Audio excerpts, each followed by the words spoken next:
A judge is now facing charges that she allegedly tried to help a defendant give federal agents Florida after more than 90,000 pounds of a substance or a drug. Judge, this afternoon, I spoke with nearby witnesses as they described what they saw in the immediate aftermath. It was 4:17 a.m. Cambridge, Massachusetts. Harvard University's campus was submerged in a cold, heavy layer of fog. The streets were empty, the red brick buildings silent, illuminated only by the faint yellow glow of streetlights. But beneath that academic silence, a federal operation was already underway, precise, synchronized, and unstoppable. Take a look at the video. You can see the deputies say they teamed up with the DEA, ATF, and Palm Bay Police. In less than 60 seconds, more than 240 federal agents from the FBI and a specialized cybersecurity task force converged on 17 locations across Cambridge and the greater Boston area. They weren't targeting a cartel kingpin in a jungle or a street-level dealer in an alley. Their primary target was a married couple, Dr. Samir Alfed and Dr. Leila Hassan Alfaed. These were two Harvard University professors, publicly celebrated for their research innovation and global contributions to education. For years, they stood on prestigious stages and posed for photos beside university banners. But federal investigators knew the truth. They were the architects of a $1.5 billion criminal machine that used the prestige of an Ivy League institution as its primary shield.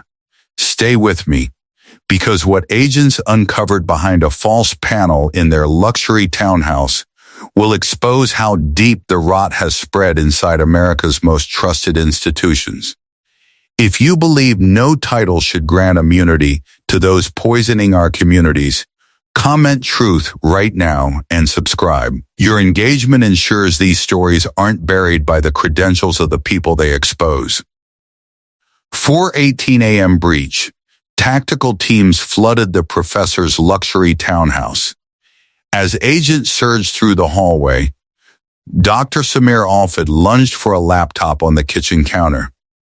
He was seconds away from a data wipe command, but an agent slammed the device shut before a single file could be deleted. This was no longer an academic scandal. It was the opening strike of Operation Ivy Veil.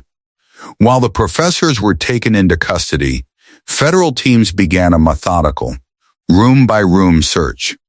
On the surface, the home was a monument to academic success walls lined with framed degrees and letters from prestigious universities. But the investigation shifted the moment a specialized K-9 unit stopped in the primary bedroom. Behind a custom-built oak wardrobe, agents found a false panel that slid back to reveal a reinforced steel safe bolted directly into the concrete wall. It took 14 minutes for breaching experts to bypass the lock.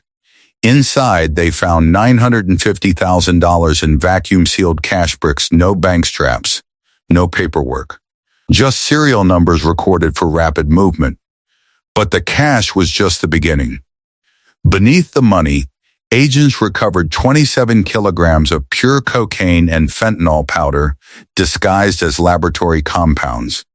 According to federal reports, this single stash was sufficient to produce more than 8 million lethal doses. This wasn't research material, it was operational stock, hidden behind a Harvard title. As the sun rose, the operation expanded to the Harvard campus itself.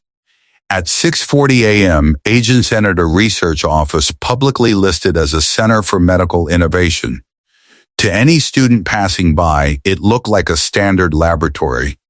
But behind the sterile glass desks were 6 server racks running nonstop, drawing enough power for a small data center.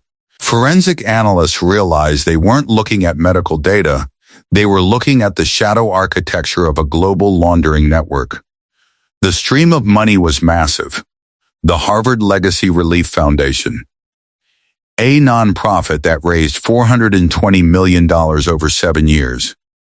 Cambridge Academic Consulting Group, a shell entity charging advisory services at a staggering $38,000 per hour. Ivy Biotech Innovations, a corporate spin-off holding $610 million in capital of unclear origin. In total, these shell entities processed approximately $1.2 billion through paperwork, so routine it went unnoticed by university auditors for years. One entry summed up the deception: equipment transport $84 million. No equipment was ever delivered. No laboratories were ever built. The money simply vanished into a labyrinth of offshore accounts. Comment expose if you believe these academic institutions have become too powerful to oversee themselves. While the paper trail was being secured, the physical heart of the operation was located on the outskirts of Boston. At 9:12 a.m., a convoy of armored vehicles converged on Ivy Harbor Logistics, LLC. On paper, this firm was unimpeachable, its records filled with medical supplies and laboratory equipment. But the moment federal agents breached the loading bay, the illusion of legitimacy was shattered. 3 armed enforcers, embedded within the professor's network, opened fire with automatic weapons. Federal tactical teams returned, controlled fire, and neutralized the threat within 46 seconds. Behind a false concrete wall in the rear of the warehouse, agents discovered an industrial-scale processing facility. It didn't resemble a lab, it functioned like a factory. They found 3.2 tons of cocaine pressed into uniform 1 kg bricks, 320 kilograms of fentanyl powder disguised as research chemicals. This supply equaled more than 25 million lethal doses, enough to devastate the entire Northeast region. Outbound loads were moved weekly in refrigerated trucks labeled as research materials, blending seamlessly into legitimate commerce. By early afternoon, the operation reached its final phase. At 1:14 p.m., Federal Command ordered a full sweep across Massachusetts, New York, and New Jersey. More than 1,100 agents were deployed simultaneously.